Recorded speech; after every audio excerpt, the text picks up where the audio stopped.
Hello, good morning, everyone. I'm Dr. Mehnaz Amir, and I will talk about polycystic ovarian syndrome for you, my year two medical students. So, PCOS or polycystic ovarian syndrome, as it's a very commonly occurring endocrinopathy which affects women of reproductive age group.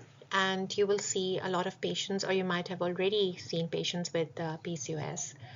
And that's why in this presentation or lecture today, I just want to talk and give you a brief overview about PCOS, and then we will do case presentations in our next lecture, and we'll do a series of a few lectures so that you do not get overwhelmed. So, what is PCOS? PCOS, it affects as many as 10% of the female population, and women can present with either amenorrhea or irregular menstrual cycles. They usually have symptoms of hyperandrogenism, so they have a lot of hirsutism, acne, and then the ovaries, if you look at their ovaries, they have a lot of cysts. So these are fluid-filled cysts. If you look at this ovary, this is a polycystic ovary, and these polycystic ovaries, they do not ovulate. Like these cysts are unable to rupture or release an egg. So there's anovulation because of this. And looking at the etiology, um, we do not know the exact mechanism as to why it happens, but genetic factors have been implicated. So the endocrine and hormonal disturbance, it leads to decreased GnRH pulsatility. So the hypothalamic pituitary ovarian axis, that is the entire pulsatility that is impaired. And because of this, the LH FSH levels are impaired. So there's LH hypersecretion. And usually, in around 50 to 60% of the women, the LH FSH ratio is more than 2:1. And this is one of the main hallmarks of PCOS. Along with this, there is insulin resistance, hence greater incidence of type 2 diabetes, metabolic syndrome. Lots of these women will be obese, but there might be thin and lean patients as well. And the androgens and insulin, they stimulate androgen production from the theca cells of the ovaries. So you know that the ovaries have a granulosa inner cell, and then the exterior is the theca cells. And from there, there's increased androgen production. And estrone increases because there's peripheral conversion into estrone, and this leads to endometrial hyperplasia. And also because the progesterone is less, there's endometrial hyperplasia because of unopposed increased estrogen. And this can lead to endometrial cancer or carcinoma in the long term. So this is a very important risk factor that you always have to be vigilant about. Another thing is that the sex hormone binding globulin is low, and therefore the androgens, free androgens, are increased. And because of this, there's increased androgenic activity. So this is what the polycystic ovaries look like. So this is the normal ovary with one follicle, and usually in like in normal women with normal ovaries, there is ovulation with one ovary, like the ovaries, they alternate and they ovulate in each cycle. What happens in polycystic ovaries is that there are so many follicles, these are fluid-filled cysts, but they are unable to release the egg. So there's anovulation. Okay, now when you come to the symptoms of PCOS, there are several symptoms that the woman might present with.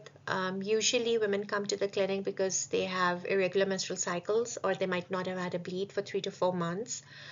They could be suffering from hirsutism, lots of facial hair or body hair, and this is very distressing for the woman. Um, there's fatigue there. Along with this, there can be infertility, women who are seeking to get pregnant, so they have problems with conception. Women can present with male pattern baldness, so there's temporal recession of the hairline. And with obesity and metabolic syndrome, they can present with obstructive sleep apnea. Diabetes is common, hyperlipidemia is common, they can have fatigue and they can talk about it. So there's a whole constellation of symptoms that these patients can present with. And you can have any depending on what the woman wants. So when you treat this, it depends on what the woman is mainly concerned about. So I wanted you to have a look at these slides and see how bad it can be for these patients. So if you look at this, I mean, they can be quite distressing hirsutism for these patients. And this is a patient presenting with temporal baldness or recession, temporal recession and baldness. Another patient with hirsutism. How do you diagnose PCOS? Now, the Society of Obstetricians and Gynecologists of Canada has proposed that if the diagnosis can be made if 2 out of the 3 features are present. So if a woman presents with anovulation or oligoovulation, she has clinical or biochemical evidence of hyperandrogenism, and if there are polycystic ovaries on an ultrasound, whereby the ovaries, they show more than 12 follicles, then we can, if we have any of these 2 symptoms or 2 features present, then we can make the diagnosis of PCOS. So this is just a recap that when you look at the workup, the LH-FSH levels are impaired. Usually there's LH hypersecretion and the ratio is more than 2:1, but this may or may not be present. I mean, in a large bulk of the women, or a big, like up to 50-60 to 60% of the women will have the LH hypersecretion, but again might not be present in all. Then there's anovulation, hypoovulation, amenorrhea, increased androgens with hirsutism, acne, male pattern baldness. Because of the increased estrone and low progesterone, there's abnormal menstruation, endometrial hyperplasia, and a risk of endometrial cancer in the long term. And there's insulin resistance and hence type 2 diabetes, metabolic syndrome, acanthosis nigricans, which is hyperpigmentation in certain areas of the body like the neck. It's basically, just hyperpigmentation in certain areas. So that can present.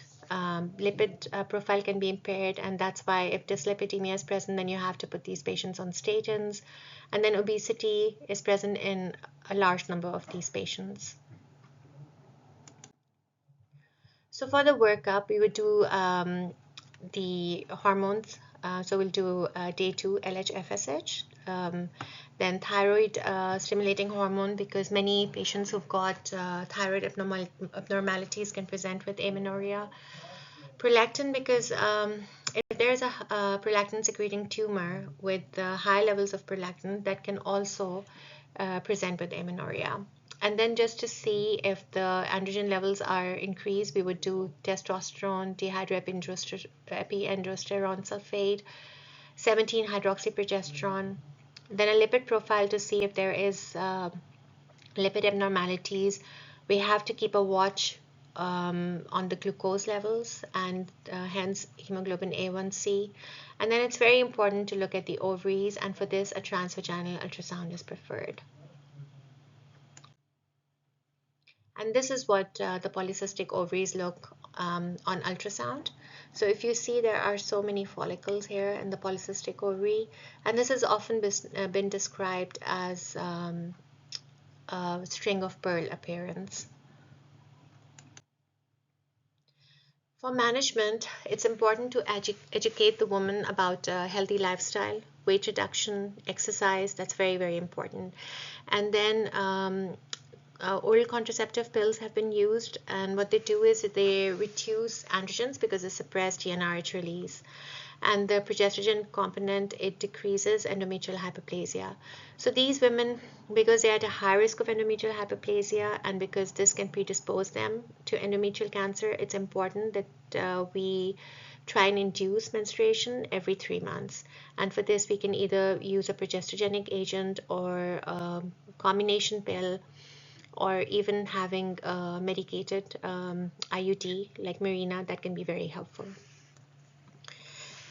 Besides that, if the woman presents with hirsutism and she's distressed, then we can treat this with spironolactone or with other measures like laser or other cosmetic measures. For acne, we can use the usual medications like benzoyl peroxide, retinoids, oral antibiotics. Um, and then if the woman presents with insulin resistance, metformin has been used with success in a large number of patients. And this not only helps with insulin resistance, but also helps with weight reduction, which again is an accumulative effect is very helpful.